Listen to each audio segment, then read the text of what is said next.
El archipiélago que forma las Islas Malvinas fue en 1982 testigo de una guerra impensada, en la que un país sin historial reciente en guerras enfrentaba a una de las potencias más grandes del mundo. Las batallas se llevaron en tierra, en el mar y en el aire. El mundo se llevó varias sorpresas, pero definitivamente la batalla aérea se llevó gran parte de las miradas. Las arriesgadas maniobras de la aviación argentina y los inéditos modos de ataque hicieron que luego de esta guerra los protocolos de defensa naval cambiaran para siempre. 1982 Malvinas, la guerra desde el aire. Por 150 años los reclamos se realizaron de forma pacífica y diplomática. Sin embargo, en 1982, Argentina decide recuperarlas por la fuerza.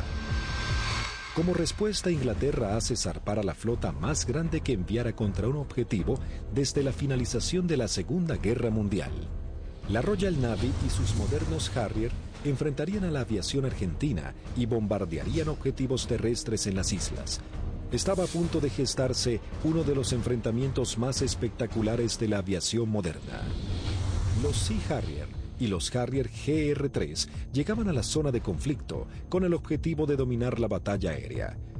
La mayor ventaja de estos cazas es que despegan verticalmente gracias a sus toberas direccionables.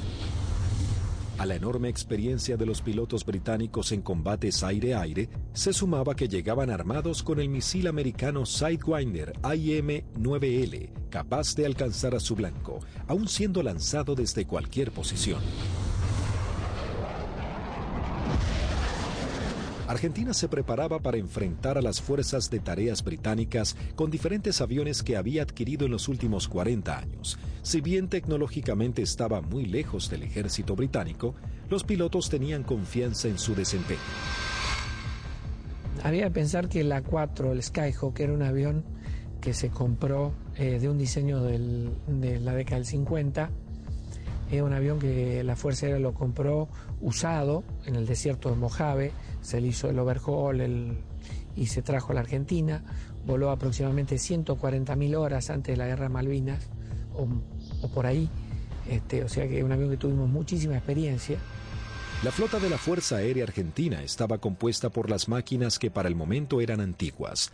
En 1955 había iniciado un plan de renovación de sus cazas y bombarderos pesados. Los primeros que habían llegado al país luego de implementar esta política fueron los bombarderos Canberra, que para aquel momento contaban con un sistema de armas de vanguardia.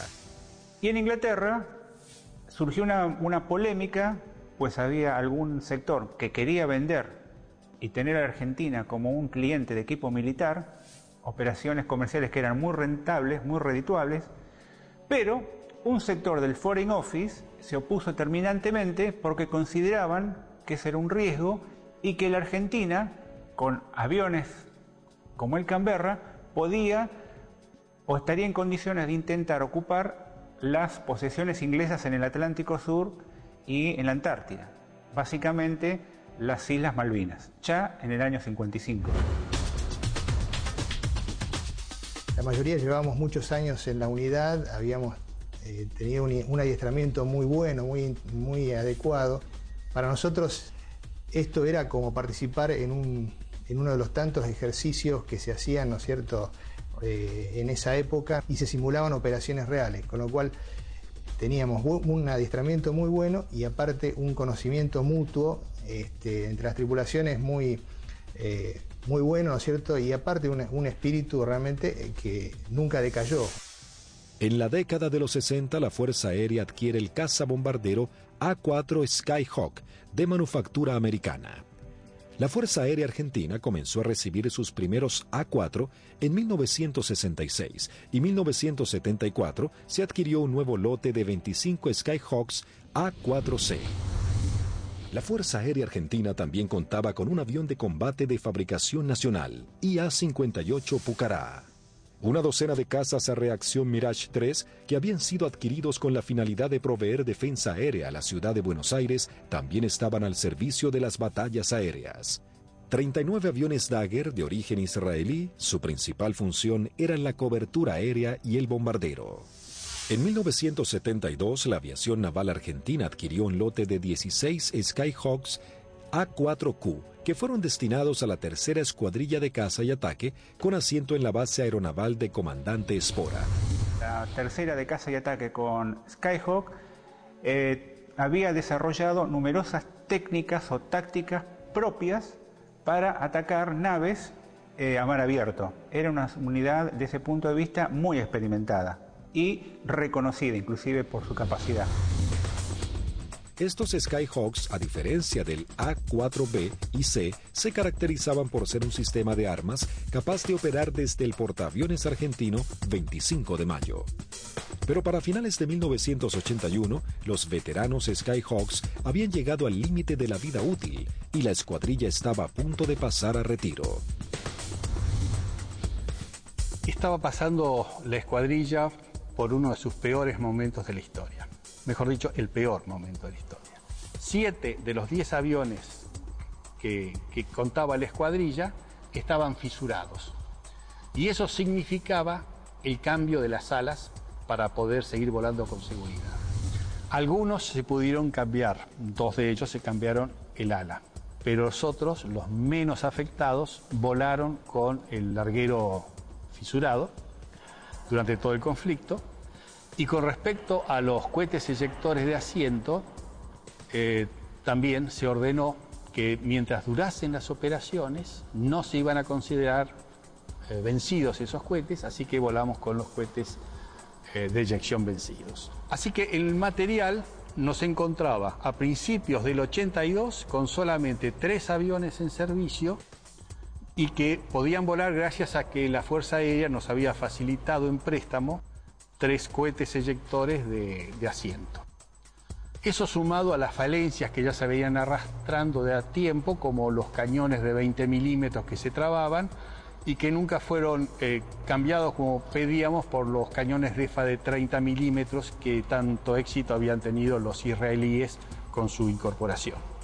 Siempre tuvo apoyo la escuadrilla, pero llegaba un momento de transición. La incorporación de los aviones superestandar significaba que se iba a dejar de operar este sistema de armas, donde una escuadrilla que se estaba formando recibía todo el apoyo y la otra escuadrilla que estaba cerrándose de alguna manera. Finalmente, la Armada Argentina acababa de adquirir una nueva tecnología francesa, el cazabombardero embarcado Super Étendard, capaz de lanzar el misil AM-39 Exocet, concebido para ataques a unidades de superficie. La segunda escuadrilla de ataque, aeronaval de caza y ataque equipada con Super Étendard, era una unidad de élite de alta tecnología, pero que recién estaba recibiendo sus aviones y tenía como tarea desarrollar y aprender a utilizar este arma que era muy potente y que no tenía equivalente en la región. También se contaba con un lote de cazas a reacción Air Macchi 326 GB y Air Macchi 339, que tenían la capacidad de poder operar en terrenos desfavorables y pistas cortas. La Operación Rosario, cuyo objetivo fue recuperar el control argentino en las Islas Malvinas, se llevó a cabo en las primeras horas del 2 de abril de 1982. Un grupo de comandos anfibios de la Armada Argentina desembarcó en las islas, redujo a la pequeña guarnición británica y tomó posesión del gobierno. El 2 de abril de 1982 estaba destinado en la 5ª Brigada Aérea, en el grupo 5 de caza, y a las 7 de la mañana, la presentación normal que hacíamos todos los días, nos enteramos que habíamos recuperado nuestras Islas Malvinas. El 2 de abril, cuando fui hacia la escuadrilla, cuando ingresé, ahí me enteré que habían tomado las Malvinas. Una sensación de incertidumbre. Así que me encontraba de oficial de guardia y en ese momento recibo la noticia de la toma de Malvinas. Me tomó totalmente de sorpresa. Bueno, yo pertenecía al escuadrón 1A4C, que tenía su asiento en la ciudad de Mendoza. Estábamos haciendo unas prácticas en la base de Río Gallegos. Era una práctica usual que tenía la Fuerza Aérea en aquellos años de desplegar escuadrones, se llamaban escuadrones móviles, al sur de nuestro país, como para que todo el personal estuviera adiestrado y conociendo un área de un posible conflicto. A partir de ese momento nos preparémonos para lo peor. Tras el estupor mundial y el fracaso en las negociaciones, el gobierno de Margaret Thatcher envía su flota al sur de Sudamérica. La Fuerza de Tareas Británicas estaban compuestas por diversas unidades de combate: portaaviones, destructores, fragatas misilísticas, submarinos, buques de asalto, logísticos y de desembarco. Sorprendentemente y ante la incrédula mirada del mundo entero, Argentina se preparaba para enfrentar militarmente a una de las potencias más grandes del planeta.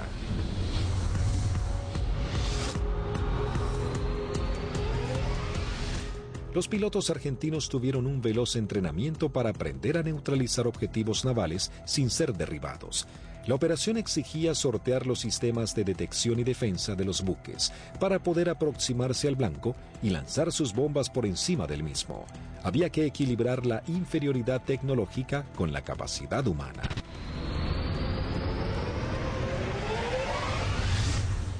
Empezamos a buscar la forma de suplir todas las deficiencias que en ese momento contaba el medio aéreo nuestro, que era la 4 Skyhawk.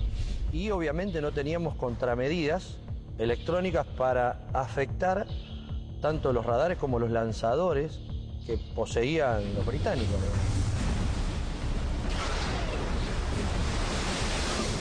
Los misiles que tenían desde 30 kilómetros, desde 20 kilómetros, 15 kilómetros y a partir de ahí cañones o armamento liviano, digamos. O sea, tenían una defensa muy grande para un solo elemento que podía ser un destructor, digamos.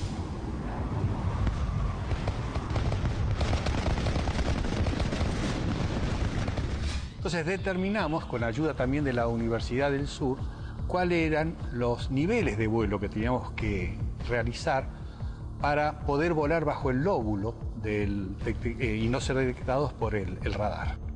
Eso nos dio a qué altura teníamos que estar en función de la distancia a donde podíamos encontrar el blanco.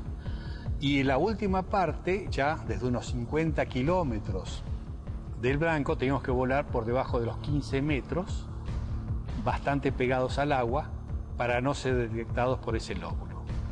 Dentro de los 20 kilómetros ya nos tomaba. Pero esa demora impedía que los sistemas de armas dirigidos por radar pudiesen apuntarnos con mayor anticipación, y eso evitaba de alguna manera o demoraba la posibilidad de ser derribados. Los aviones debían volar a escasos metros del suelo, no más de 10 metros a velocidades que oscilaban entre los 900 y 1000 kilómetros por hora. La mayoría no poseía radares y las comunicaciones debían ser mínimas para evitar ser detectados. Las maniobras eran realmente arriesgadas, pero parecía ser la única forma de poder enfrentar a la moderna flota británica. El adiestramiento de vuelo rasante era complejo y arriesgado. En el mar no había ninguna referencia visual de la altura en que se encontraba. Los A4B y A4C no contaban con un radioaltímetro, instrumento fundamental que mide la altura en la que se encuentra el avión con respecto a la superficie del suelo. El instinto y el oficio pasaron a ser herramientas vitales para los pilotos. Durante la práctica le tratábamos de decir al guía que volara más bajo, hasta tanto perdiéramos la vista del horizonte mar y ya empezaba a entrar en el efecto suelo del mar, empezaba a cabalgar sobre la turbulencia que producía el aire, cerca del mar. El armamento que utilizaba la Fuerza Aérea estaba compuesto por diferentes bombas antiguas, paradójicamente de origen británico. Y nosotros usábamos una bomba inglesa, la ANM-65A1, de 1000 libras, una bomba de Labro Lincoln, inglesa, de demolición de manzanas, que la devolvimos con muchísimo cariño, y sin costo, como decía alguno. Paralelamente a los entrenamientos y mientras la flota británica se acercaba más y más, la Armada comenzaba una carrera contra el tiempo intentando de poner en servicio 8 de sus Skyhawks. También los técnicos buscaban poner en funcionamiento los escasos misiles Exocet que habían llegado al país antes del retiro francés. Hasta ese momento, esta tecnología solo había sido probada en polígonos de tiro por sus fabricantes. Nos dan la orden de la posibilidad de poner a punto el diálogo entre lo que era el sistema nuevo del Super Standard con el misil M39. Cuando conectamos todo aquí en el país, el sistema no funcionaba porque eran un avión con un corazón de la época del 80 con las valijas de test que eran de la época del 70. Había ingenieros que se dedicaban a desglosar todo lo que era la parte matemática, cómo traspasar distintas informaciones, y algunas de las cosas también se hicieron por ensayo y error. Se iba buscando como un candado a combinación, ¿no? Se iba buscando número por número hasta llegar al número ideal que el misil pueda leer la información del avión. Y bueno, eso nos llevó un tiempo, hasta que un día la valija que reemplazaba al misil nos da que el misil había salido y que todos los parámetros que habíamos colocado estaban incorrectos. Eso ya nos daba un alto porcentaje de seguridad de que el misil por lo menos recibía la información correcta.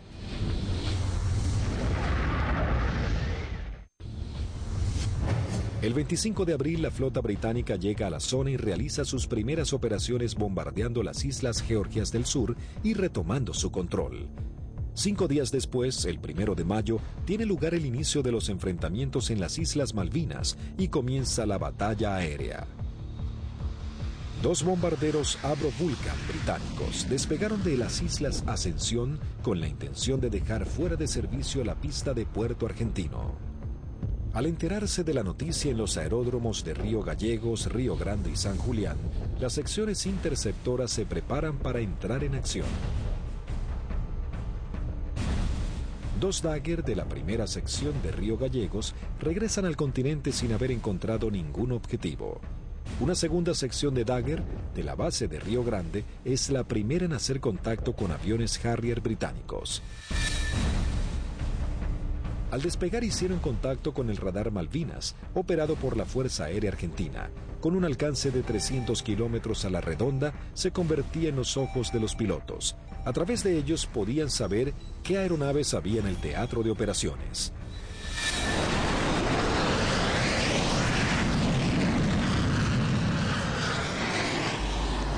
Tienen 2 pichones para ustedes a 120 millas náuticas, 20 grados firme.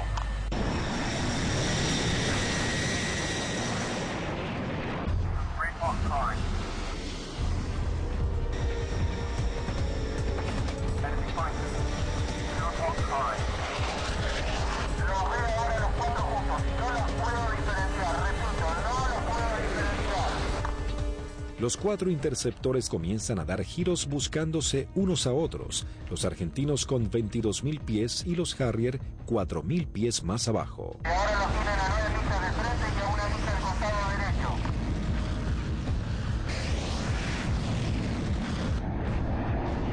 Los Harrier, invirtiendo sus toberas, cambian rápidamente de dirección para enfrentar la amenaza argentina. Ahora los Harrier están enfrentados a ustedes, repito, están enfrentados. Los Harrier se niegan a tomar altura para enfrentar a los argentinos, ya que los Dagger tienen un mejor desempeño en altura. Tampoco los argentinos descienden a donde el Harrier corre con ventajas. Por esta razón no se produjo combate alguno. Esa misma tarde se produce la primera baja cuando el primer teniente Ardiles, en uno de los Dagger, armado con misiles Chaffir y cañones, pone rumbo solitario a las islas. Dirigido por el radar Malvinas, aún Eco se acerca a su misión, sin saber que en realidad se aproximaba a una trampa mortal. Lo que erróneamente el radar detectó como un objetivo eran 2 Sea Harriers en formación cerrada. Al descubrir la amenaza argentina, uno de los Sea Harrier se coloca como señuelo, mientras el otro maniobra para colocarse por detrás.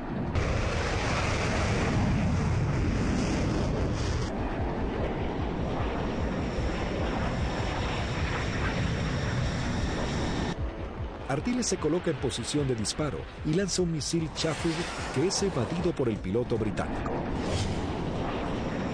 En esos segundos decisivos, el segundo Harrier logra colocarse detrás del avión de Ardiles y acciona su disparador lanzando un misil contra el Dagger.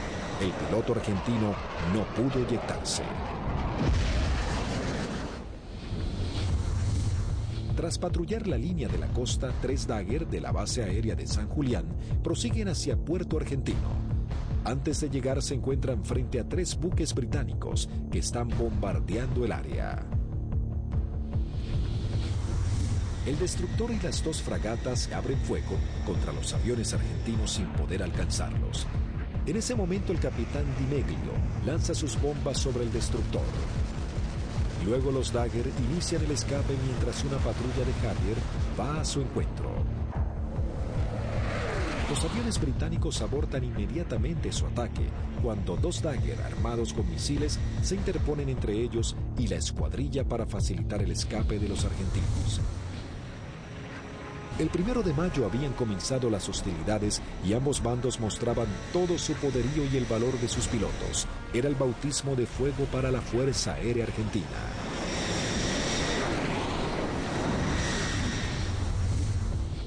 La guerra aérea había comenzado con los primeros enfrentamientos. Los británicos entraban su base de operaciones en la isla Ascensión y desde los portaaviones Hermes e Invencible.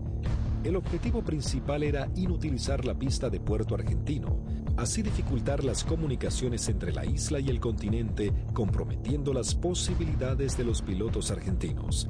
La pista fue desde ese momento uno de los blancos principales de los Vulcan y los Harriers británicos. La primera baja en la pista es el mismo 1 de mayo, cuando los Sea Harrier bombardean al Pucará del teniente Yukik, alcanzando a su piloto y gran parte del personal que trabaja en el lugar. Fue el primer contacto con la guerra en sí, digamos, ¿no es cierto? En definitiva, nosotros habíamos tenido ya el aviso que había sido atacado Puerto Argentino a eso de las 4 de la mañana, y a partir de ahí nosotros entramos a movilizarnos y tratar de sacar los aviones, porque la mayor debilidad era el momento de puesta en marcha. Es decir, uno estaba sentado y había gente que estaban apoyando en la puesta en marcha del avión, que también la inexperiencia por ahí, uno se pregunta por qué había tanta gente, pero todo con el ánimo de colaborar y que los tiempos para que saliera lo más rápido posible fuera corto.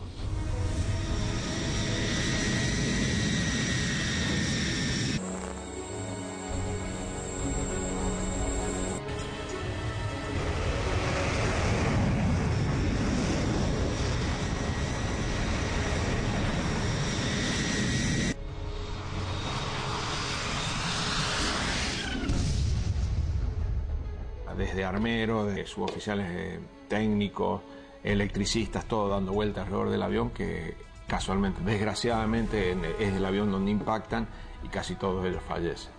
A partir de allí, los arribos a Puerto Argentino eran muy arriesgados. Entonces llegamos a Puerto Argentino el 17 de mayo al atardecer. Y me sorprende cuando llegamos porque no hay nadie recibiéndonos. Aeropuerto fantasma, no había absolutamente nada. Veía el cráter, estaba lleno de esquirlas, y mientras estaba mirando eso, de pronto veo una camioneta que se empieza a acercar a la distancia de la cabecera opuesta. Para la camioneta, se baja un conscripto y me dice: corra jefe, que hay alarma roja. Y empezamos a sentir ruidos de turbinas y se aproximan 2 Harriers. Y habríamos hecho unos 30, 40 metros cuando miro a la derecha y explota una bomba en la cabecera 26, un poco más alejada, unos 100 metros de la cabecera 26. Los Harrier pasaban, hacían la PAC, la patrulla aérea de combate, en San Carlos, y a la vuelta, con una bomba de 1000 libras en el medio, tiraban la bomba y se volvían.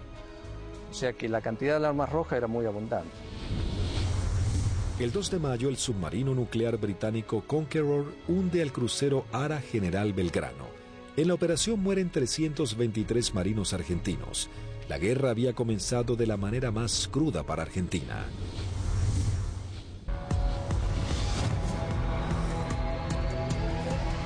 Mientras Argentina buscaba reponerse del hundimiento del crucero General Belgrano y los británicos comenzaban a familiarizarse con el lugar y el clima adverso de la región, la guerra del aire se encrudecía cada vez más.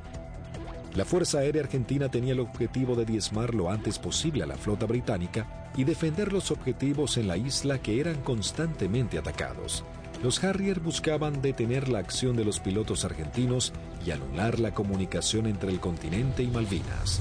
La aviación naval contaba con que los servicios británicos de inteligencia habían descartado el uso del misil Exocet después de que el personal técnico francés se retirara de Argentina al inicio del conflicto.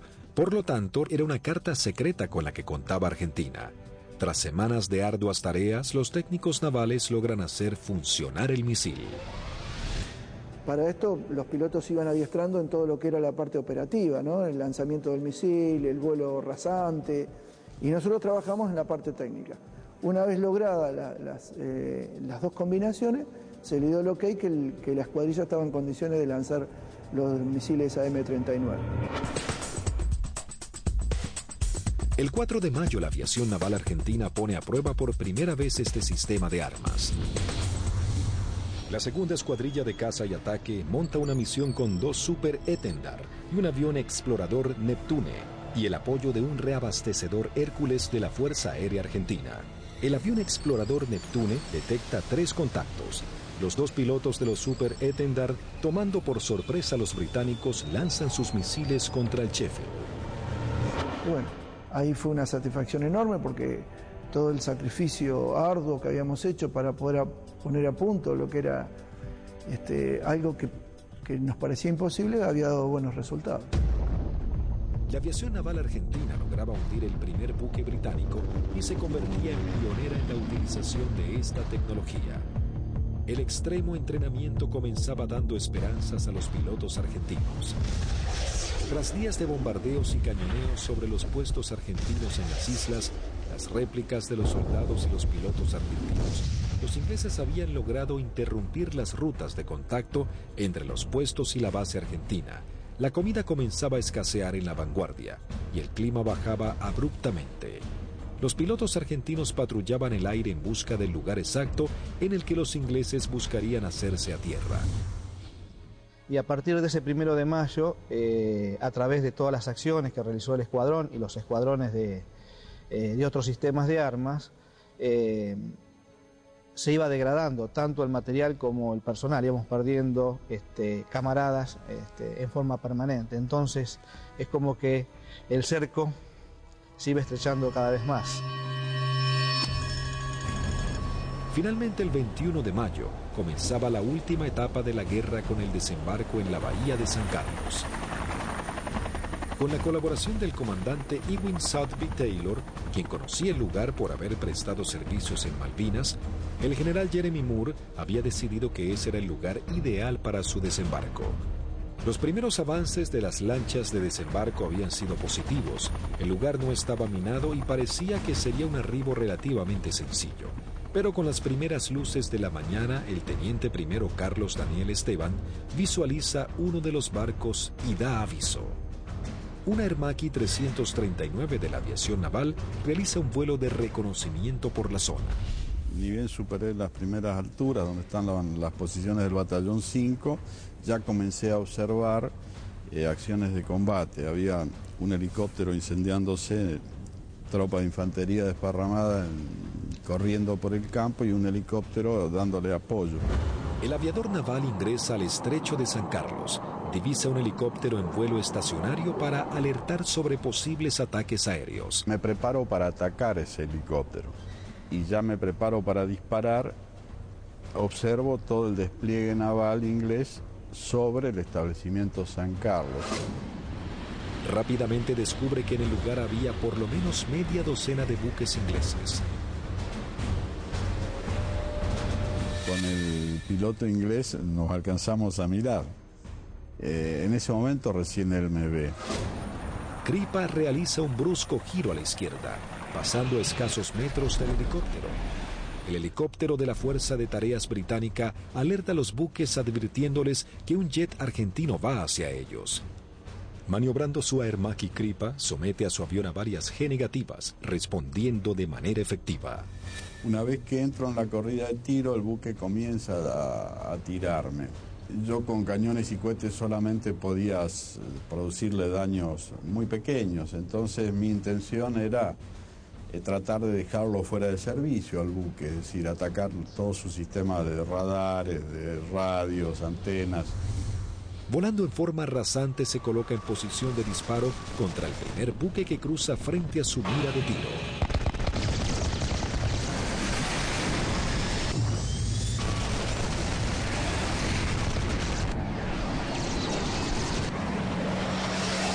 Tuve que recobrar muy fuerte mi avión con mucha fuerza para no pasar y cortar sus antenas.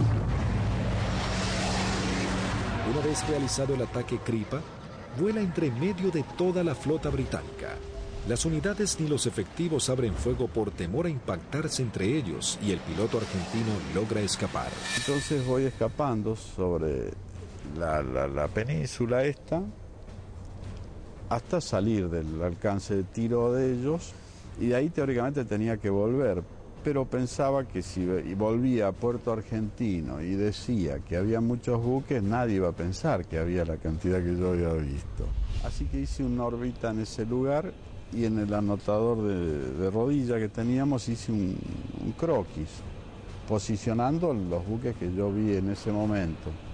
Escuchamos que se aproximaba el Kripa con el avión. Yo cuando voy aproximándome pedí que fueran preparando armamento. Cortó motor y el avión seguía desplazándose cuando ya se había bajado, y ahí comentó todo lo que había visto, muy a las apuradas obviamente. Me cargan en una camioneta y me llevan al comando a que yo pase la información que tenía. Tras su arribo al aeropuerto de Malvinas y pasar un informe detallado de la situación, todas las unidades aéreas de la Armada y la Fuerza Aérea Argentina se preparan para realizar ataques a los objetivos navales que se encuentran en la zona de desembarco. 30 minutos después llegó el primer ataque del continente, compuesto de una formación de 6 Dagger. El objetivo es el Antrim. Una de las bombas no estalla y queda alojada en la popa de la embarcación. Así logran dejarlo fuera de combate. En este ataque también es averiada la fragata Broadsword con disparos de cañón.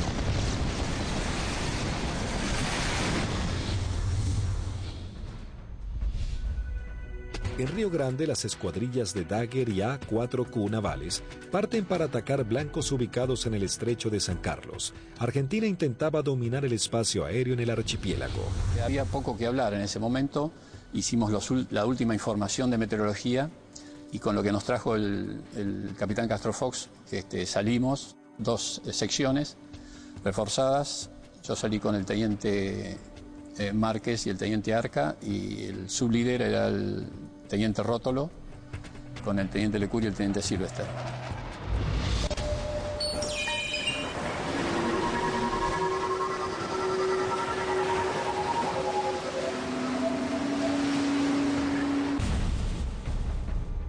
Tres Dagger logran atacar a la fragata Arden lanzándole sus bombas de 500 kilogramos. Una de ellas explota en la popa, dañando seriamente un helicóptero Sea Lynx y su sistema de defensa.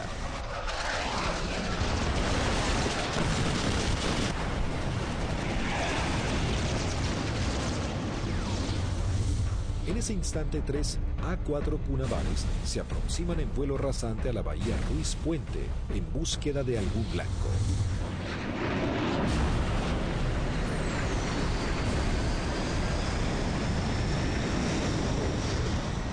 Había lluvia, chubascos, techos bajos y poca visibilidad, condiciones totalmente desfavorables en caso de encontrarnos con algún buque inglés, porque su radar y su sistema de detección de blancos nos iba a ver y lanzar los misiles mucho antes que nosotros los viéramos a ellos. Los Skyhawk detectan visualmente a la fragata Arden visiblemente averiada.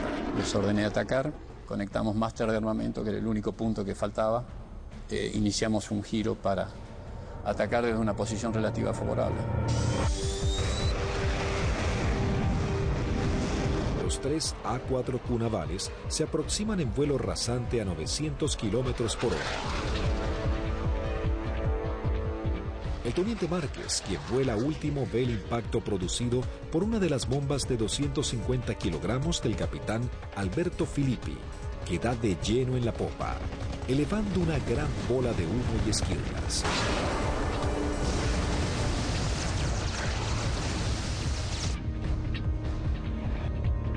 comienzo un giro hacia la izquierda y le digo a mis numerales que nos escapamos por la misma, quiere decir que regresamos a base por la misma. Dos Harrier que habían despegado del portaaviones Hermes para patrullar el área del sur del estrecho de San Carlos ven las explosiones sobre la popa de la fragata Arden e inmediatamente se lanzan en picada para prestar apoyo. Y escucho la voz del teniente Márquez que dice Harrier, Harrier.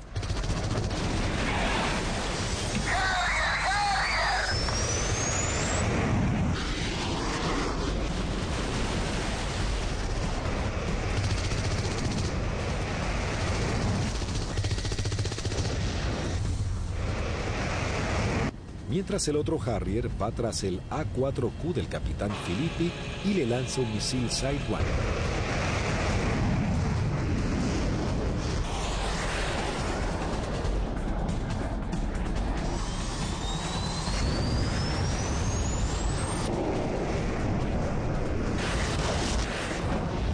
En ese momento escucho una explosión muy fuerte. Se sacude todo el avión, empieza a encabritarse con la nariz hacia arriba y girando hacia la derecha. Miro hacia la derecha, estaba girando y veo un Harrier que se aproxima como para un remate demasiado cerca para mi gusto. Entonces le digo a la división, me dieron, me eyecto, estoy bien. Una fuerte explosión, un golpe muy fuerte en todo el cuerpo, me desmayo. Cuando recupero el conocimiento estaba descendiendo en paracaídas sobre el estrecho de San Carlos. El impacto fue bastante más fuerte de lo que yo me hubiera imaginado. Tuve suerte porque el mismo paracaídas, una vez que entro en el agua, se acuesta y el viento lo infla y el viento mismo me sacan de abajo del agua y me lleva hacia la costa, ¿no? En la costa, bueno, llegué, estaba realmente agotado.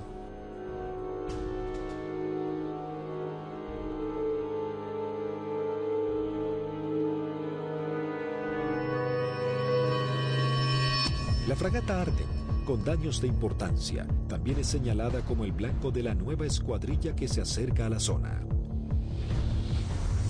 Llegamos al borde de la bahía y vimos un destructor en el medio, una fragata para nosotros tipo 21 en el medio del canal, y esa fue la que señalé y esa fue la que atacamos. El teniente Rótolo dice a babor y vimos a lo que después supimos que era la Arden en el medio del canal, del estrecho.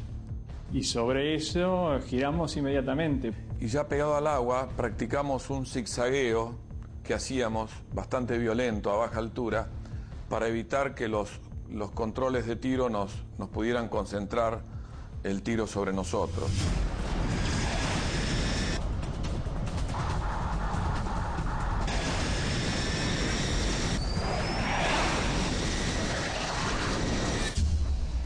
Lo que parece una eternidad antes tiene que ascender a 60 metros, 200 pies, nivelar el avión y empezar a hacer puntería si quiere que la misión sea efectiva. Yo vi que se inundaba el mar de piques y uno sigue con esa trayectoria, ya no tiene otra alternativa.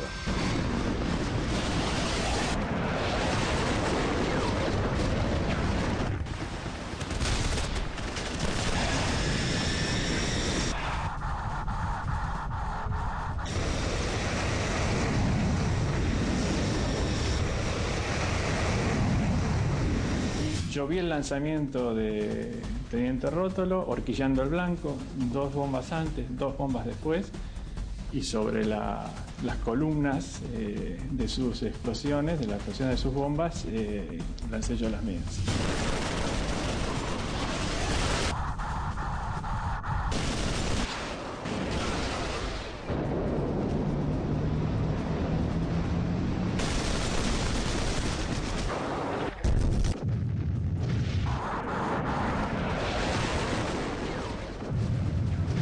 Mientras lanzaba, intentaba no perderlo de vista, porque de hecho estábamos con combustible muy marginal y él tenía un equipo que yo no tenía a bordo, que era el BLF, que es un equipo de navegación y que le permitía una navegación precisa. Mi seguridad de hacer el camino más corto de regreso al aeropuerto era mantenerlo a él a la vista.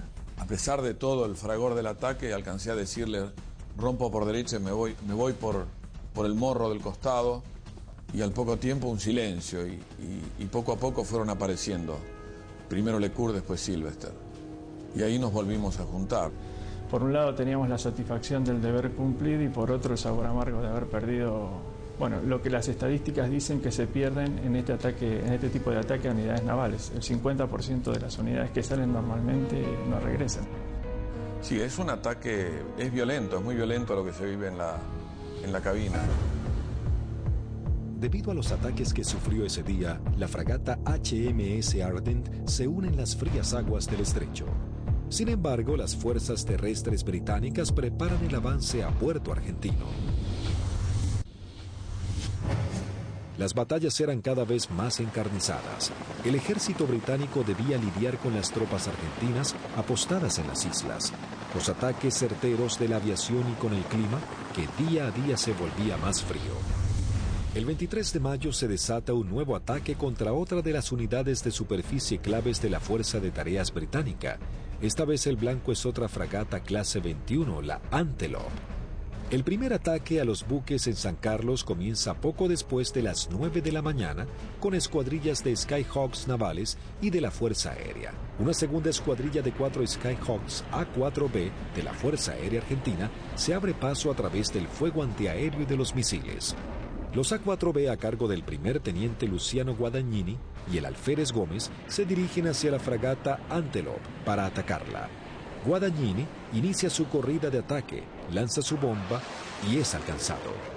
El impacto deja a su avión fuera de control, pero el piloto logra enderezar su A4, aunque no pudo evitar la colisión contra el mástil de la fragata. El piloto no alcanza a eyectarse antes del impacto.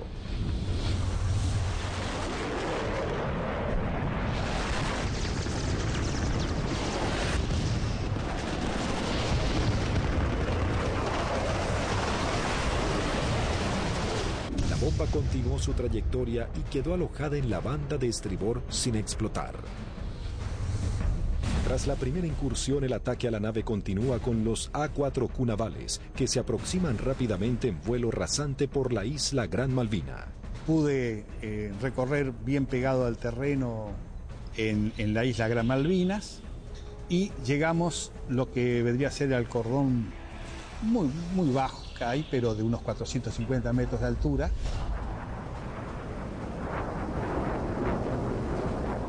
Tuve que descender para poder ir hacia la altura de lanzamiento, que son unos 100 metros, y el primer buque que vi en la bahía San Carlos era una fragata de tipo 21, tenía un helicóptero en popa, recuerdo, y me dirijo hacia ella como el primer blanco que había observado. La zona de operación estaba totalmente clara, con sol, despejado y el mar muy calmo.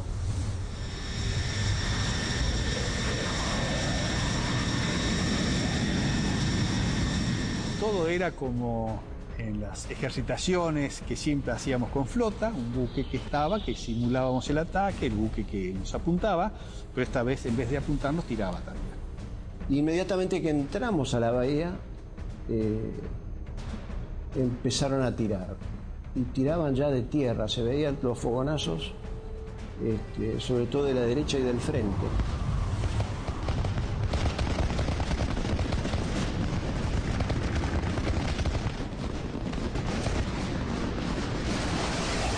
Cuando estaba más cerca de la entrada a la bahía, puedo ver sobre la izquierda a un buque que era más redituable como blanco, porque era un buque grande de tipo logístico. Así que cambié el arrumbamiento para seguir sobre este buque. En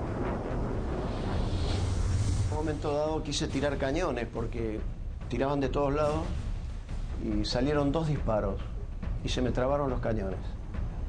Así que me quedé con las bombas nada más. Veo que desde la proa del buque sale una especie de bengala que reconozco que era un misil, y el misil era un SICAT. que venía en forma así errática hacia mi avión. Hago una maniobra evasiva, un fuerte giro hacia la derecha, algo veo pasar por el costado así de la cabina.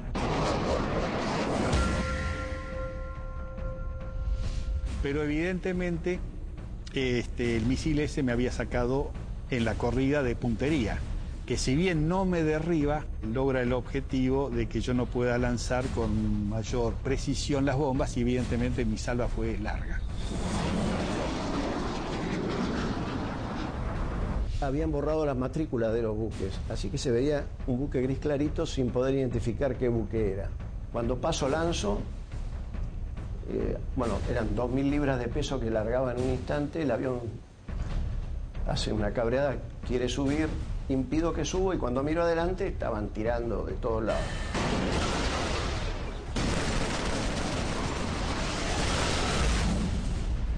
Cada uno debía completar su escape de la mejor manera. Como cuando estaba del otro lado digo yo, bueno, por donde yo vine no había nada, así que voy a volver por el mismo lugar. Me comunico en esos momentos con los otros dos pilotos que escucho en la frecuencia. Se los escuchaba contentos porque, bueno, estábamos regresando. Yo aterricé, controlé normal el avión, no tuve ningún problema. Cuando llego al extremo de pista, aterriza su bizarreta, pero él venía con las 2.000 libras de bombas, revienta una cubierta en el aterrizaje y se empieza a ir de pista. Y ahí se eyecta y, bueno, fue una eyección fallida. Termina falleciendo a raíz de la eyección. Así que cuando salgo a los 600 metros, tenía la pista adelante, me dicen que aterrice del lado derecho, le pregunto por qué, me dicen que aterrice del lado derecho nuevamente, reafirman y bueno, cumplo esa orden de aterrizar sobre el lado derecho y en la carrera de aterrizaje veo que había un A4 que estaba en pilón, apoyado sobre la nariz, en el extremo principal de la nariz y sin la cabina.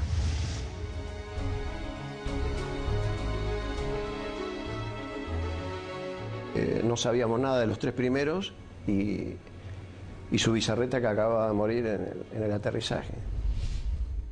Aunque dañada severamente, la Antelope aún continúa a flote. Esa noche, mientras se intentaba desarmar una de las bombas, estalla. Automáticamente se produce un incendio masivo y la nave se hunde. Con los británicos en tierra, listos para marchar a Puerto Argentino, la aviación se esforzaba más y más para frustrar sus objetivos. Por las noches, los Canberra arrojan bombas pesadas para hostigar blancos en las áreas donde las tropas británicas poseen puntos fortificados de artillería, logística y puestos de mando. Se usó la táctica, digamos, del tiro a gran altura, pero auxiliado por el radar. La mayor amenaza para nosotros eran los misiles tierra-aire y las patrullas de Harrier. En la última oportunidad que tiramos sobre Monte Kent, el radar nos avisa de que se estaban acercando una patrulla de Harrier y nos fue dando las posiciones relativas, o sea, nos avisa que estaban a 25 millas, nosotros hacemos el tiro, realizamos la maniobra evasiva, a partir de allí le damos al avión la máxima velocidad posible, ¿no es cierto? Vemos que se acercan hasta 20 millas y luego empezamos a perder, digamos, a ganar distancia con respecto a los Harrier, con lo cual esa fue una amenaza concreta que no llegó a acercarse a la distancia de tiro. Con las primeras luces de la mañana del 25 de mayo, el mayor ataque de la aviación argentina comenzaba a gestarse. El almirante Woodward, jefe de la Marina Británica, previendo la situación, rápidamente despliega sus unidades para sostener los ataques. Los observadores navales argentinos mantienen actualizada la posición de los buques enemigos mientras las escuadrillas llegan a la zona. En el continente, los dos Super Étendard de la Armada Argentina preparaban los misiles AM-39 Exocet para un segundo ataque sobre la flota británica con un rumbo de acercamiento diferente para lograr una mayor efectividad.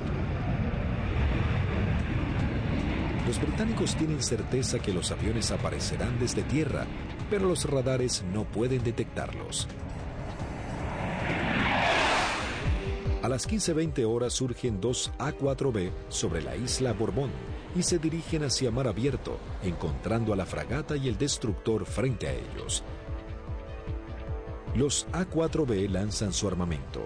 Una de las bombas rebota en el mar e impacta sobre el buque atravesando su cubierta de vuelo, destrozando la parte delantera de un helicóptero Sea Lynx y luego cae al agua. Los otros dos A-4 se acercaban en rasante rápidamente hacia los buques. Yo iba del lado izquierdo y mi guía del lado derecho, y como no teníamos radar, obviamente, el control lo hacíamos con nuestros ojos. A mí me tocaba controlar desde el frente a la izquierda y el guía del frente a la derecha. No teníamos otra alternativa, digamos.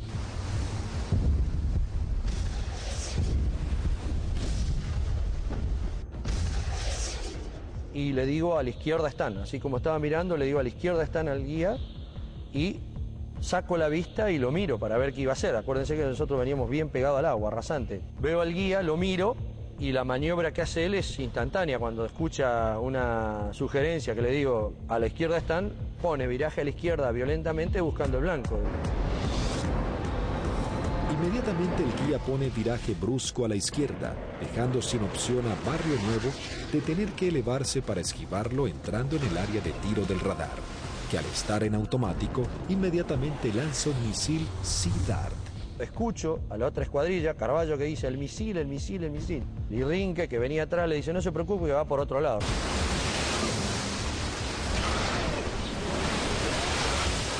Claro, no iba para ellos. Salía hacia la derecha para nuestros aviones, digamos, y para mis aviones. El misil Sea Dart necesita un tiempo para nivelarse e ir tras su blanco. Como los aviones argentinos ya estaban muy cerca del blanco, lograron pasar por debajo sin que éste pueda derribarlos. Dije, bueno, ahora por tiempo no me va a alcanzar más, porque yo iba aproximadamente a 900, 950 kilómetros por hora, y el misil iba ya a 1.6, 1.8 de Mach, hasta que girara y todo, aproximadamente volaba, calculan, alrededor de un minuto 10. No nos alcanzaba más, digamos.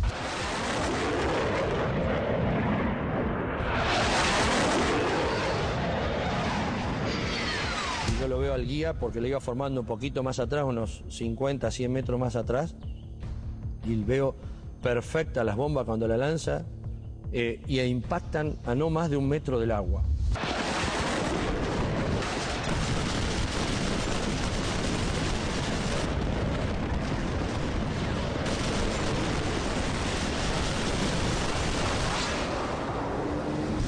De inmediato se desata un incendio incontrolable.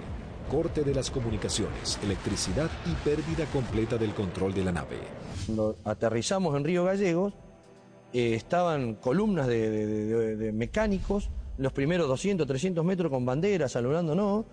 Yo pensaba, mirá que bien, estaban festejando el 25 de mayo, digo, contento que volvemos los 4 aviones, espectacular, bárbaro. Y cuando vamos a la plataforma para estacionar, vemos que hasta que el jefe de escuadrón viene a recibirnos y algunos pilotos. Yo no entendía nada, y yo como era el último avión, yo no me preocupé. Y cuando bajo, el jefe de escuadrón me maltrató. ¿Qué hizo? ¿Qué hizo usted, Alfredo? Yo le digo, el avión está en servicio, le digo, puede volar, no lo rompí, no hice nada. Le digo, está bárbaro. No, pero ¿qué hizo? Y ya me agarra de la solapa, eso no me lo olvido más. Así de la campera, de lo que le quedaba del chaleco salvavidas, le dice, ¿pero qué hizo, señor? No sé, me despeiné en el vuelo, le digo, estoy desilustrado, no tengo ni idea. No, ¿qué hizo? Acaban de hundir un buque en 20 minutos. 19 hombres sucumben inmediatamente en el ataque y se hunde 20 minutos después de ser alcanzada. Al mismo tiempo que los A-4B de la Fuerza Aérea ponen rumbo al continente, un Hércules de la Fuerza Aérea Argentina reabastece al este de las Islas Malvinas a 2 Super Étendard de la aviación naval. Ellos ya están preparados para un nuevo ataque con misiles Exocet.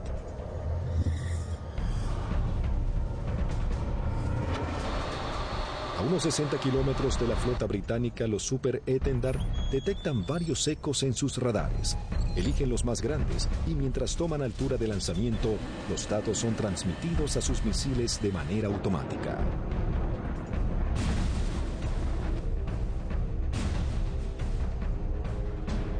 Una vez en vuelo, el misil es autónomo. ya tiene los datos del objetivo cargados en su memoria y se dirige a casi el doble de la velocidad del sonido a escasos metros del agua.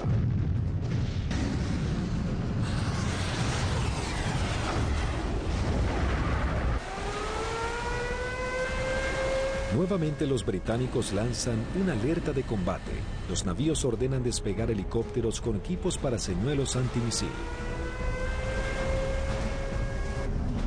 Uno de los Exocet impacta en el buque e inmediatamente se desata un incendio que destruye elementos vitales para la operación anfibia que se desarrolla en San Carlos.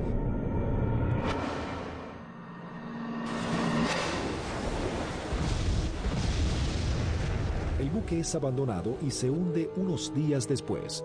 Si bien el daño infligido sobre la flota británica era considerable, cada vez la resistencia argentina estaba más doblegada en las islas.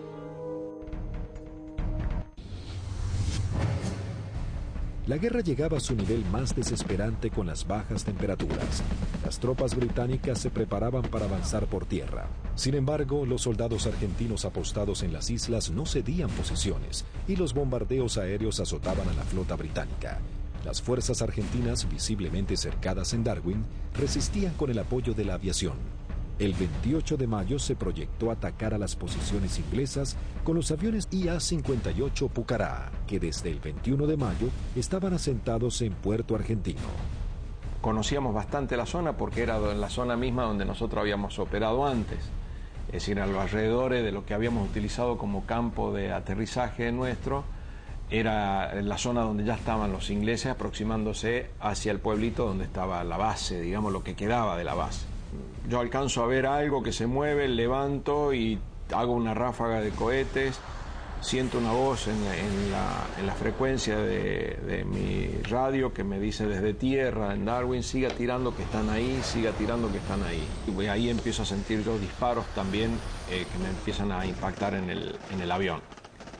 El Pucará, si tiene alguna cosa, es la maravilla del gran poder de absorción de impactos, digamos, porque la manera que yo sentía que me pegaban, digo, me van a desarmar el avión.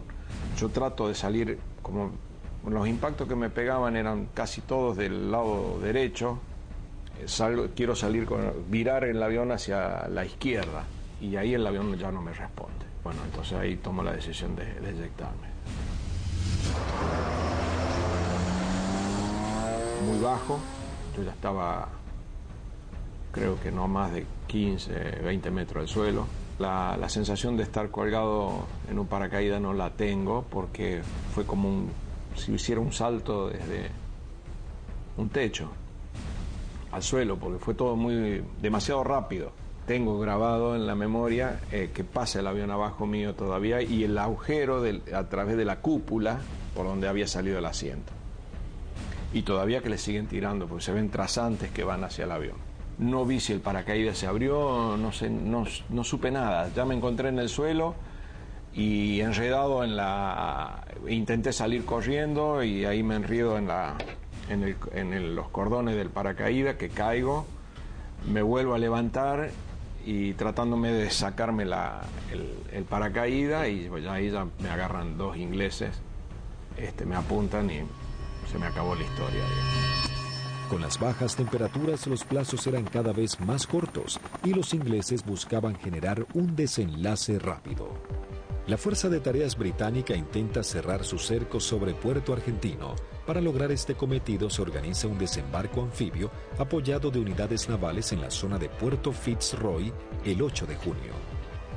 La Fuerza Aérea Argentina recibe la información del movimiento de dos buques de desembarco británicos. Rápidamente se preparan para lo que sería el día más negro de la flota. Se lanzan desde el continente dos escuadrillas de A4B, dos de M5 Dagger, listas para el ataque a objetivos navales, y una tercera armada con cañones para diversión.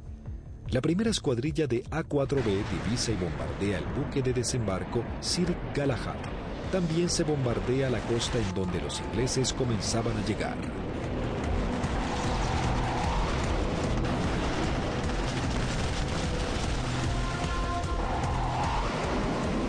La Fuerza Aérea Argentina, sabiendo que ha logrado impactar en los buques de desembarco, redobla su apuesta y envía una escuadrilla de A-4C y 2 A-4B para bombardear las posiciones terrestres en la cabeza de playa. El día 8 de junio se me avisa por la mañana temprano de que, bueno, era uno de los seleccionados para que esa tarde, a través de un avión Learjet, pudiéramos volar hacia Mendoza y poder visitar a nuestras familias. Pero claro, antes de poder alcanzar esa meta había que realizar una misión, entonces todo cambia un poquito el ángulo de cómo uno está viendo esa misión. Por supuesto que nadie hablaba, ¿no? Todo en ese momento estaba muy consustanciado con sus cosas íntimas, recordando a la familia, bueno, recordando a algunos camaradas que también habían caído. Así que, bueno, uno ya, ese es el último momento que uno tiene como para pensar en uno mismo y en pensar en sus familiares. Siempre nos despedíamos de los compañeros que se quedaban y el abrazo era interminable y como si fuera la última vez, ya que no éramos kamikaze como nos dijeron, sino que teníamos conciencia de los riesgos y que las chances siempre eran muy escasas para sobrevivir. Una característica que teníamos siempre en nuestra unidad es que el personal de mecánicos que preparaba nuestros aviones y armaba nuestros aviones se ponía siempre al costado de ambos lados de la pista, con banderas argentinas, con los trapos con que limpiaba el avión, con lo que tuviera, con la campera, como para saludarnos y darnos ánimo. A las 15 horas parten hacia las islas las primeras 2 escuadrillas de A-4B compuestas por 3 aviones cada una. Por diferentes inconvenientes, deben regresar 2 aeronaves al continente y debido a que solo un avión cuenta con el instrumento navegador, se juntaron todos quedando una formación de 4 Skyhawks. Previo abastecimiento, llegaron hasta las islas, donde descendieron a escasos metros del mar para no ser detectados. Aquí fue la primera complicación que observé. Al hacer control de combustible antes de entrar en la zona de combate, me di cuenta que había uno de los tanques externos que no me había transferido todo el combustible de ese tanque, con lo cual ya el combustible que tenía sabía que no me iba a alcanzar para regresar al continente. Pero como estábamos muy próximos a la zona del ataque, decidí continuar. La sección ingresa a la isla Soledad con una formación escalonada sorteando la variada geografía del lugar para evitar ser detectados por los radares. Los pilotos saben que no cuentan con el factor sorpresa y que serán recibidos con un intenso fuego antiaéreo. Realmente dantesco, a pesar de que ya teníamos todos experiencia de que nos tiraran, pero era dantesco ver la cantidad de proyectiles 20 milímetros, 30 milímetros, artillería antiaérea y misiles de diversos tipos. Los A4 sobrepasan las defensas aéreas y se dirigen rumbo a Bahía Agradable. En ese momento sucede algo inesperado para Sánchez. El numeral 4 lo sobrepasa, quedando él en 4º lugar. Inmediatamente yo traté de acelerar mi avión para volver a tomar la posición que yo tenía inicialmente en la formación. O sea, trataba de alcanzarlo a Vázquez pasándolo por la derecha. 2 Sea Harrier del Escuadrón 800 giran en círculos sobre Fitzroy. Uno de los pilotos ve aproximarse un avión en vuelo bajo desde el sudeste e inmediatamente le avisa a su compañero. En ese momento, no sé por qué razón, se me ocurrió darme vuelta a la izquierda de mi avión y mirar detrás del avión. Y lo que se veían eran impactos de proyectiles atrás de mi avión, inmediatamente en la cola, y se levantaban surtidores de aguas, varios piques detrás de mi avión. Sánchez, sin saber quién era su atacante, decide continuar con su maniobra para lograr colocarse tercero en la formación. Cuando está sobrepasando al alférez Vázquez, Bolsan, el líder, encuentra al lanchón de desembarco saliendo del seno Choi Seul.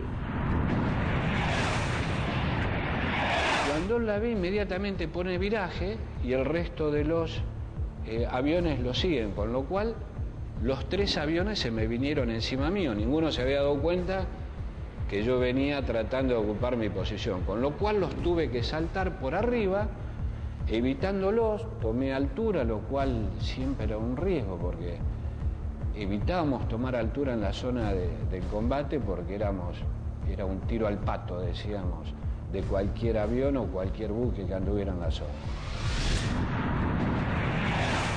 Ante la atónica mirada de los pilotos británicos, los 3 Skyhawks inician su corrida-ataque hacia el lanchón. El numeral 2, teniente Juan Arraras, logra impactar de lleno la embarcación con sus bombas, ignorando la presencia de los aviones Sea Harrier.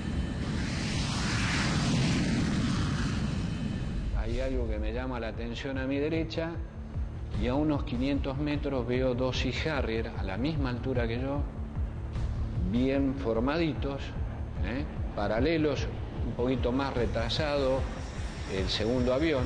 El guía era David Morgan y el numeral Smith. El Sea Harrier lanza su primer Sidewinder hacia el avión de Arraras e inmediatamente Sánchez da la alerta. Cuando vi eso, que lanzó el misil, les doy la voz de alerta a mis compañeros, o sea, misil en el aire, 2 Sea Harrier. Arraras es impactado por un misil en su parte trasera, dejándolo fuera de control. Si bien se eyecta, no logra sobrevivir. El Harrier arremete contra el segundo A4. Tiene en su mira al avión de Vázquez. Lanza su misil impactándolo de lleno y sin que pudiera eyectarse. Realmente ese fue un momento choqueante, quedé muy choqueado porque el pensamiento era hace un instante, era un compañero mío, un amigo mío, un camarada mío, y que desapareciera de esa forma, o sea, me impactó mucho, ¿no? Sin perder tiempo, el Harrier, piloteado por David Morgan, continúa su ataque contra su próximo objetivo. Las maniobras evasivas del avión del primer teniente Bolson no logran evitar el misil. Su piloto tampoco logra sobrevivir a la explosión. Y al volver a entrar en conciencia, inmediatamente fui a buscar los 2 Sea Harrier, ya que yo estaba expuesto también a recibir un ataque. No los vi donde estaban últimamente, en la última posición. Se me ocurrió mirar para arriba y ahí es que veo un Sea Harrier que empieza a hacer, baja su nariz para iniciar el ataque a donde yo estaba en ese momento posicionado. Tras el ataque, el único A4 sobreviviente, en inferioridad de condiciones para entrar en combate, decide desprenderse de todo el peso extra y emprender un escape pegado al mar acompañado de maniobras evasivas. Estaba realmente muy estresado, muy choqueado, con lo cual había cosas que estaba descuidando, entre ellas el combustible. Cuando me di cuenta realmente no me alcanzaba para llegar, excepto a Puerto Argentino, no llegaba a ningún lado. Lo primero que hice fue tomar altura, independientemente de que anduvieran los Sea Harrier, ya no importaba mucho, moría de una forma o iba a morir de la otra, así que... Sánchez toma altura y reduce su potencia de motor a fin de economizar el gasto de combustible, aunque queda expuesto a cualquier tipo de ataque. Mientras tanto, la sección de A4C entraba en la zona de combate atacando el personal que desembarcaba en la costa de Bahía Agradable. Ahí nos encontramos con los barcos humeando, muy próximos a la playa, y un enjambre de hombres que estaba desembarcando y que iba trasladando todos los pertrechos hacia la playa.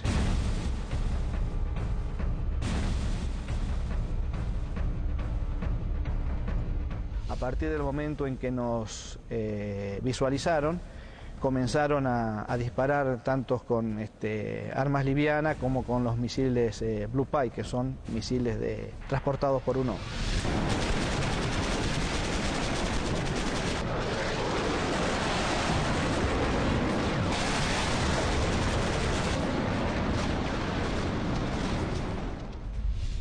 Tuve la oportunidad de esquivar 2, girando un poco el avión y poniendo pedal, tratando de evitar. Pasaron algunos por arriba y algunos por abajo.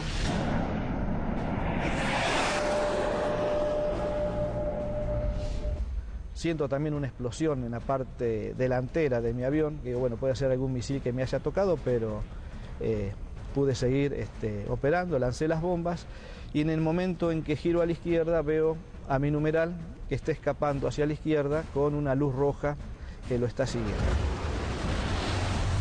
Cuando gira hacia el otro lado veo al numeral del capitán Caffarati también con otro misil en la cola y le vuelvo a gritar, pero hace caso omiso, pero era a través o por el problema que yo tenía de mi equipo de radio.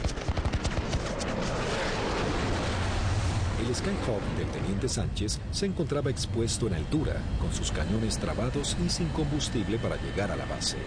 Toda su escuadrilla había sido derribada y no había sobrevivientes. De la decisión del piloto podría salvarse, caer prisionero o congelarse en medio del mar. Mientras tanto, en algún lugar sobre el océano Atlántico, el teniente Sánchez decide arriesgarse e ir en busca del Hércules reabastecedor, descartando la idea de regresar a las islas para eyectarse y ser tomado prisionero. Cuando vamos camino al reabastecedor, escucho la voz del, en aquel momento, el teniente Sánchez, el Pipi Sánchez, que había sido uno de los únicos sobrevivientes del ataque anterior. Tenía una última oportunidad, si el reabastecedor, el avión Hércules, se había quedado en la zona, me quedaba una chance más. Con lo cual le hice el llamado en la frecuencia de reabastecimiento, me contestó. Las comunicaciones eran dramáticas porque yo estaba desesperado. Así que le pedí por favor que si me podía ayudar, necesitaba reunirme con él y que me diera combustible. Él me daba indicaciones de posiciones geográficas, pero yo al no tener mi equipo de a bordo, porque solamente algunos aviones lo transportaban, no tenía forma de ubicarlo geográficamente. Escuchar la voz de él en forma casi desesperada, llamando al avión Hércules reabastecedor para que lo pudiera alcanzar.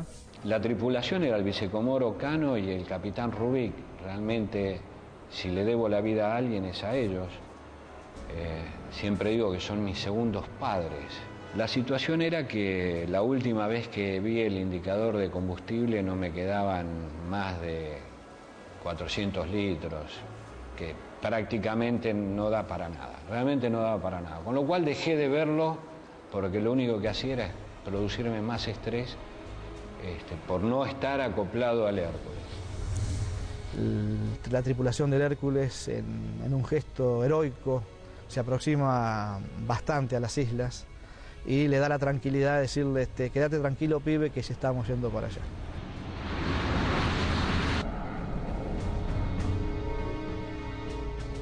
Y luego pude acoplar y me transfirieron combustible que me permitió llegar a Río Gallegos, a nuestra base.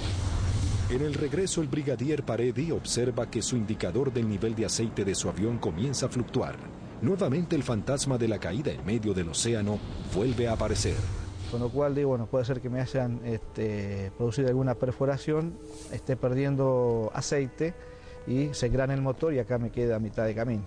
Lo único que atiné fue a sacar mi libreta de control de procedimiento, donde tenía una foto de mi señora y mis hijos, para echarle una última mirada, para decir, bueno, por lo menos están en mi recuerdo hasta el último momento. Afortunadamente el indicador, después de eso, no sé si fue mi familia o Dios que me dio una mano, esto se acomodó y pudimos llegar con felicidad a la base San Julián. Con las últimas luces del día, aterriza el teniente Sánchez luego de su trágica misión. Llegué prácticamente en las últimas horas, ya estaba oscureciendo. Me impresionó mucho en el momento que llegué a plataforma, choqueado, transpirado, mal, estresado, ver los mecánicos de mis 3 compañeros que no iban a volver, que los estaban esperando. Así fue como terminó ese día. Lamentablemente los 3 compañeros míos murieron, 2 fueron derribados por David Morgan y 1 por el Smith, volando sigilado. Habían logrado detener un desembarco clave para las fuerzas de tareas británicas, las misiones cada vez más peligrosas y dejaban en claro el poderío de la aviación argentina.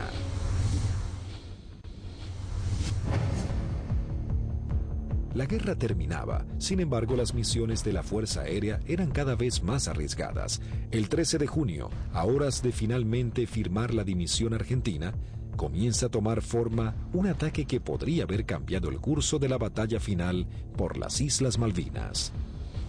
El día 13 de junio, que fue ataque objetivo terrestre, en principio cuando comenzó el conflicto del Atlántico Sur, los pilotos teníamos cierta aprehensión a los ataques a objetivos navales, ¿no? Porque la fragata tenía de todo para defenderse.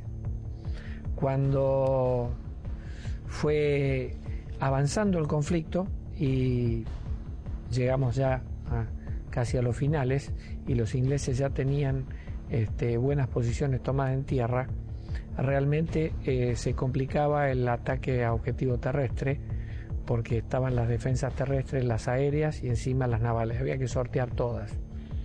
Pero realmente era para lo que habíamos estado preparados toda la vida, y creo que esa fue una misión en la cual los ingleses estuvieron sorprendidos de cómo nosotros llegamos al corazón del Estado Mayor, que estaba en Monte Dos Hermanas, al pie del Monte Dos Hermanas.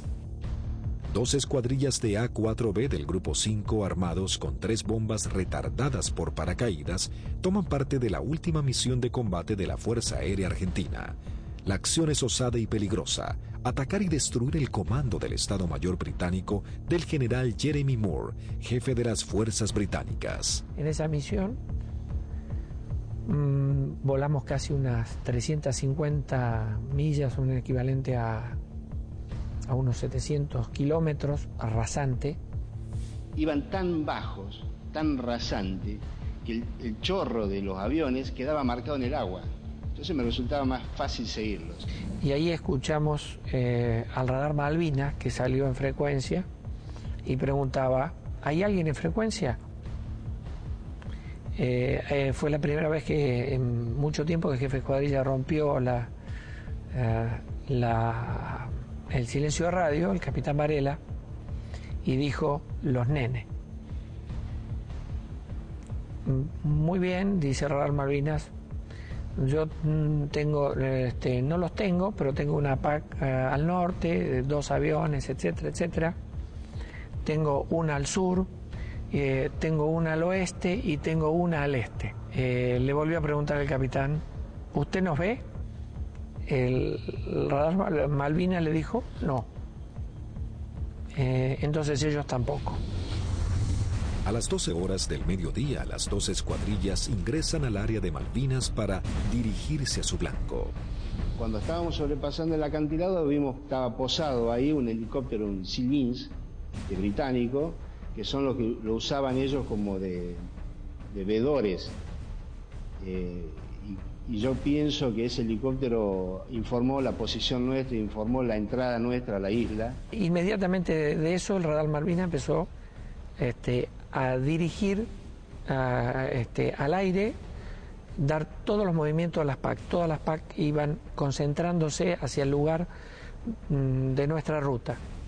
Los A-4B toman vuelo rasante máximo, en formación cerrada, pegándose contra el terreno para evadirse de los Harrier que venían a derribarlos. El jefe de escuadrilla observó un soldado inglés con su casco y su fusil que subía una colina y lo encontró de frente al avión. Evidentemente estábamos volando muy bajo. Varela iba como siguiendo el terreno, volando bajo, y por momentos se perdía de vista. Cruzamos esa pequeña loma y por delante nuestro había un campamento muy prolijo con unos shelters y una veintena de helicópteros aterrizados en ese sitio, y un despliegue de gente. Los 4 Skyhawks logran sortear el terreno y llegan al corazón del Estado Mayor británico. Hasta que escucho tirar, dice Varela, tirar. Y veo ahí veo los fogonazos de los 4 bombardeos que hicieron cada uno de los aviones. Los A-4B se dirigen directamente al cuartel general y lanzan sus bombas. En medio del caos e improvisando la defensa, el general Moore escapa del ataque.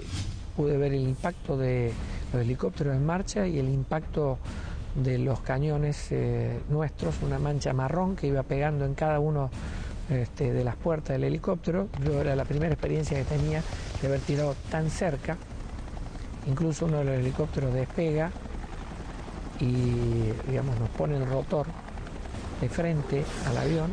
La segunda escuadrilla, al mando del teniente Cepera, entra en acción realizando un segundo ataque sobre los cuarteles de Muga.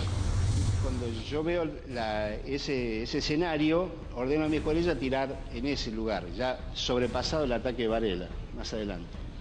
Tiramos las bombas y bueno, vamos a salir. Yo salgo, sigo la línea de vuelo y venía un helicóptero, un Siquín, cruzando de mi derecha a izquierda. Y empecé a disparar a ojo, pero como la munición es trazante, me quedaba marcado por dónde iba la munición, entonces yo veía y movía el comando como para que barrerlo al helicóptero con la munición.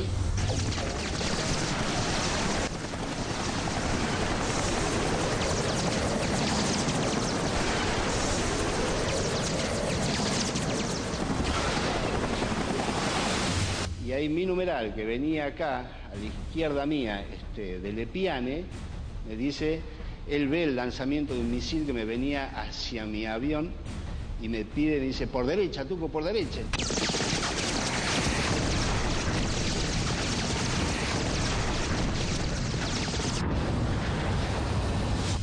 Decidimos salir en forma individual, atravesando las islas, con regreso al continente, pro a San Julián. Los A4B emprenden su regreso al continente volando rasante. Algunos de ellos con averías deben ascender para economizar combustible. Las situaciones individuales de los pilotos se vuelven complejas. Utilizo mi avión y veo a mi derecha, abajo a mi derecha, una sombra de un avión, de un perfil de un avión. Es, uy, es un Harrier. Me viene siguiendo un Harrier. Entonces ahí empiezo a hacer maniobras evasivas de viraje de máxima performance, de mucha G, tanto para izquierda como para derecha. Izquierda para derecha. Y cada vez que nivelaba el avión, veía, estaba la sombra. Yo digo, pero este Cristo no se va. Digo, ¿cómo hago para sacármelo de encima? Miraba por el espejo, miraba por el otro espejo, miraba para atrás, parecía una lechuza, daba la vuelta a la cabeza así, miraba por un lado, miraba por el otro y estaba la sombra ahí. Era mi avión, era la sombra de mi avión. Empecé como a tranquilizar yo mismo, me hablaba, me decía, tranquilízate Tuco, porque así no podés seguir, no podés, estaba muy nervioso, estaba como que por momento temblaba, no sé, una sensación muy rara de ese momento vivido ahí. El numeral 2 de la escuadrilla que nos seguía empezó a perder combustible, notar que perdía combustible en forma muy grande. Ese fue el alférez de Lepiane. Otro momento terrible de esa misión, cuando el piano me pregunta si qué hacía. Imagínate, el alférez me dice que voy al reabastecedor o me eyecto en la isla. Una decisión que yo, por más jefe de escuadrilla que fuera en ese momento, yo no la podía tomar porque estoy decidiendo sobre la vida de un camarada y de un amigo. Era muy difícil. Dije, piano, encomendate en Dios, pedile a Dios que te ayude y decidí vos, no me lo pidas a mí, por favor, decidí vos. Ya sabíamos que como estaba y con las transmisiones que recibíamos no volvía al continente, entonces le pedimos al reabastecedor que lo fuera a buscar. Y él veía que a medida que se iba buscando a la coordenada donde nos canta, donde estaba el reabastecedor, él veía su indicador de combustible bajar más, me decía, tengo 500, tengo 300, tengo 200, yo decía, no llega a nada, no te busca nadie, no te rescata nadie, en medio del Atlántico no te rescata nadie.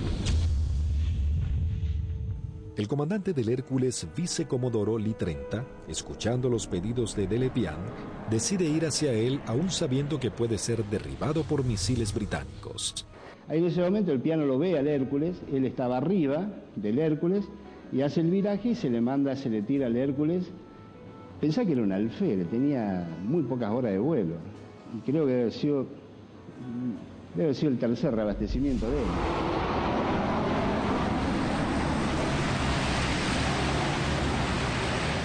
Ahí el reabastecedor se arrimó a las islas en un acto de arrojo terrible, ascendió, lo buscó, lo encontró,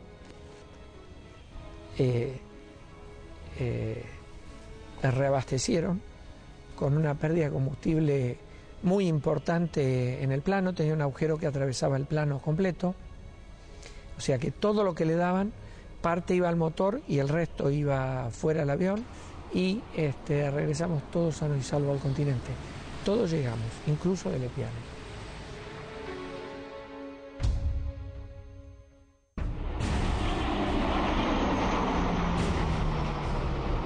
Ese fue un factor importantísimo en el desarrollo de la guerra, el tema del reabastecimiento. Nosotros estábamos muy compenetrados y nos entendíamos muy bien con los pilotos, las tripulaciones de Hércules, y fue uno de los secretos mejor guardados de la guerra y en la cual le dio la posibilidad de éxito a muchas misiones de la fuerza, fue que los ingleses nunca pudieron encontrar dónde hacíamos los reabastecimientos. Buscaron por todos lados, nunca encontraron un Hércules haciendo reabastecimiento. Las misiones extremadamente peligrosas en las que se embarcaban los pilotos eran los últimos actos heroicos de una guerra que ya llegaba a su fin. El 14 de junio de 1982, las tropas británicas finalmente ingresan en Puerto Argentino y se firma la rendición argentina. El general Mario Benjamín Menéndez, jefe de las guarniciones argentinas en las islas, le informa a su par británico que solo puede responder por sus unidades en Malvinas. El general Moore insiste en la necesidad imprescindible de interrumpir las acciones y Menéndez le reitera su falta de control sobre la Fuerza Aérea y la aviación naval, pero le garantiza que no efectuará ningún pedido de misiones. Moore comenta sus experiencias en San Carlos y Monte Kent, donde noche a noche eran bombardeados por los Canberra, y agrega que el día anterior había salvado su vida por un minuto al ser atacados por aviones A-4B. El conflicto deja a los británicos con su flota desmantelada y no es posible proseguir con las operaciones navales. En ese momento, si alguien le pone un valor en números, y un avión que no valía más de $50.000, y una fragata CL-42 valía $550 millones puesta en el puerto. O sea que si uno hace números, realmente no resiste mucho análisis. La guerra económica la ganó la Fuerza Aérea Argentina, desde ese punto de vista, ¿no? Y la Armada con sus A4, porque eran aviones viejos que nadie calculó que tenían la capacidad de hacer el daño a una de las primeras flotas del mundo. Bueno, creo que hicimos bien los deberes. Hicimos aquello para lo cual estábamos adiestrados y creo que lo hicimos bien. Yo creo que esa es la demostración más grande del profesionalismo y de la cadena que hace que ese hombre, en definitiva el último eslabón, llegue y cumpla con su objetivo. Pero hay un montón de gente atrás y que todos han demostrado ampliamente su valía y convencimiento por la fuerza y en definitiva por la nación. El escuadrón, a pesar de que tuvimos muchas bajas, tuvo el espíritu y las ganas de seguir combatiendo y defender algo que era nuestro. Lo realmente importante es el vínculo que uno genera con el camarada que va a entrar en combate junto a uno, que va a arriesgar su vida con uno del cual va a depender de mí y yo voy a depender de él. La voluntad y el deseo de poder cumplir con la misión y cumplir con ese juramento que en algún momento hicimos cuando éramos cadetes, de defender la bandera y la patria hasta perder la vida. 36 aviadores de la Fuerza Aérea Argentina y 4 de la Aviación Naval Argentina perecieron en operaciones de combate y accidentes. Primero y fundamental, el mejor recuerdo para aquellos que dieron todo, que es fundamentalmente la vida de aquellos que no volvieron, es el gran honor para mí de haber conocido héroes vivos. Eso yo creo que es el mayor honor que he tenido, que me ha permitido la vida. El conflicto de Malvinas dejó un sabor amargo, pero marcó la impecable profesionalidad de los pilotos argentinos, quienes con tecnologías claramente inferiores y algunas que ni siquiera habían sido probadas, lograron dar batalla y sorprender al mundo con maniobras y estrategias de combate que jamás se habían utilizado. Si Argentina la recupera, será por la vía diplomática, con inteligencia, con trabajo. Es como se lo explico a mis hijos. Malvinas, con toda la calma del mundo, significa la persistencia de la necesidad de recuperarlos.